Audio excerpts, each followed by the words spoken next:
ये कहानी धर्म की नहीं, श्रद्धा की है। एक मौलवी साहब थे, वो प्रेमानंद जी महाराज का रोज सत्संग सुनते थे। एक दिन उन्होंने पड़ोस में रह रहे एक हिंदू भाई से पूछा, क्या भगवान के दर्शन का कोई उपाय है?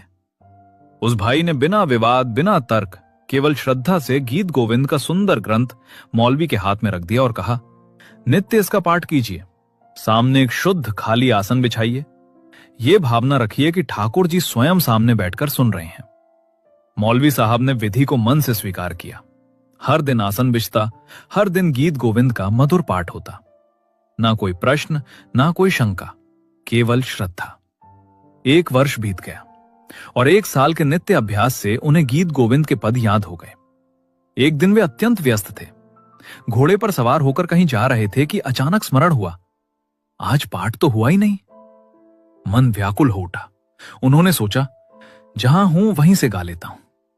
घोड़ा तेजी से दौड़ रहा था और उनके कंठ से निकल रहा था, जय जय देव हरे। अचानक उन्होंने देखा, एक नन्हा सा बालक नंगे पांव सामने से दौड़ता चला आ रहा है। मौलवी साहब घबरा गए, तुरंत घोड़ा रोका। अरे बालक, तुम कौन हो? बालक ने कमर पर हाथ रखा, आंखों में बालहट और स्नेह दोनों थे। बोला, आज आपने मेरा आसन ही नहीं लगाया, और जब घोड़े पर ही गीत गोविंद का पाठ करने लगे तो मैं ही दौड़ दौड़ कर सुनने आ गया। क्षण भर में मौलवी साहब का हृदय भर आया। घोड़ा, रास्ता, संसार सब विलीन हो गया।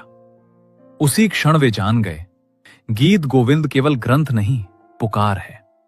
और जहां पुकार सच्ची हो, वहां भगवान को भी दौड़ कर आना पड़ता है।